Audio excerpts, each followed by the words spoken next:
Good morning and happy Earth Day.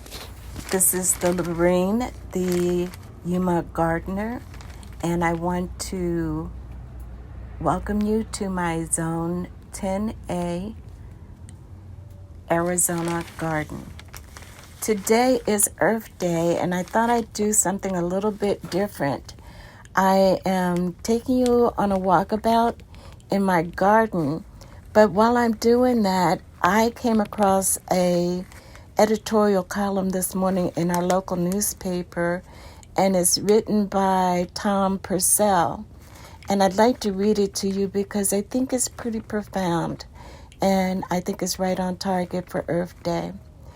He says, the title of the article, "What we need this Earth Day is more green thumbs." Earth Day is April the 22nd, and I can't think of a better opportunity for Americans to get their hands dirty. When Earth Day became an annual event in 1970, its purpose was to demonstrate support for protecting the environment. Today, more than 1 billion people in almost 200 countries will celebrate with events coordinated globally by earthday.org. One of the most common activities, one that I am thinking of doing myself this year, is to plant a garden.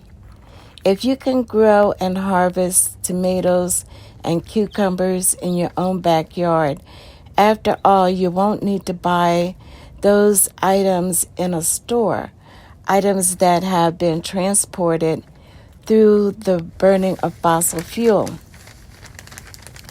I'm in favor of anything that can help all of us be better stewards of the environment, but I see additional psychological benefits from gardening that our country desperately needs. To wit, we need to become more down to earth, a term that is not used much anymore. According to Merriam-Webster, down to earth is defined as demure, humble, and unpretentious.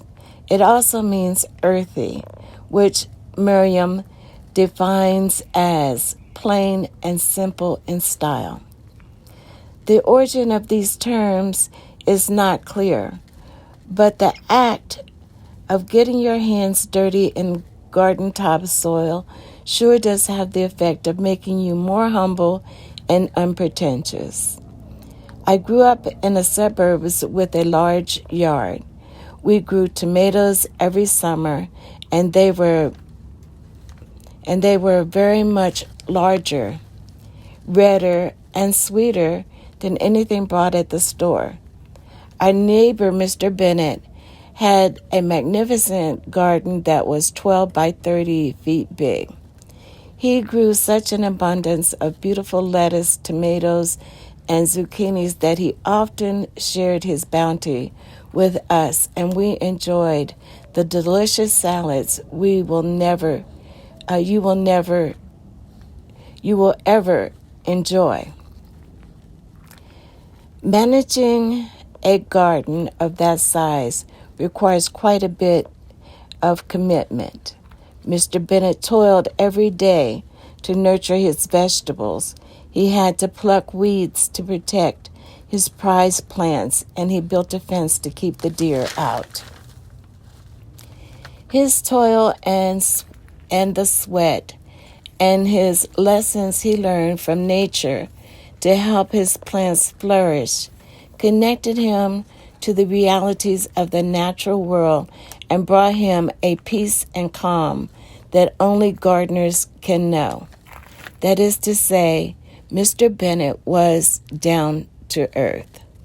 Unfortunately, though, as Americans have moved from the countryside to large metropolitan, millions of us have lost any I'm sorry, I'm still reading the editorial. He says,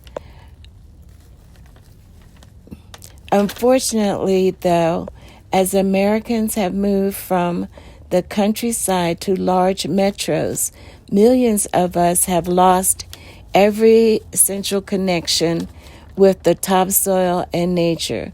But even a small garden on your apartment building rooftop can fix that. Whatever or however we can, let's all start gardening this year. Taking care of even a few plants will humble us, and the sounds and smells of other realities of nature will bring us back to our common senses. The people who founded our country and crafted our Constitution were farmers who were closely aligned with the realities of nature, what they call the natural law. It is no accident that our Constitution is plain and simple in style.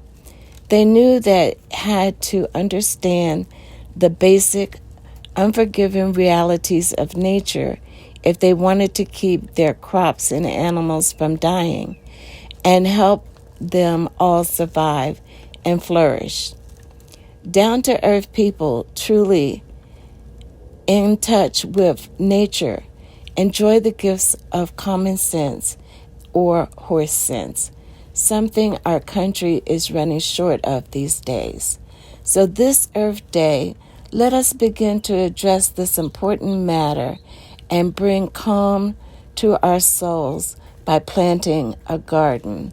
This was written by Tom Purcell. He is a guest journalist with the Yuma Sun newspaper, and I wanted to share with you his editorial this morning because I think it's very important for all of us to understand how important it is for us to get back in touch with nature.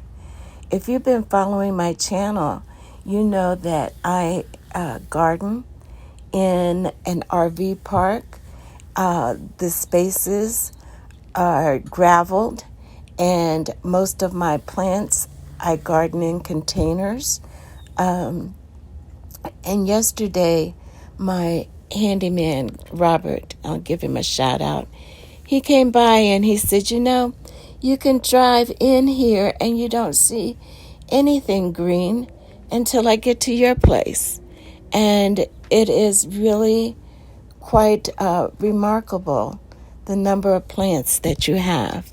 So I'm really grateful that I've been able to create this mini oasis in the middle of the Arizona desert, in the middle of an RV park.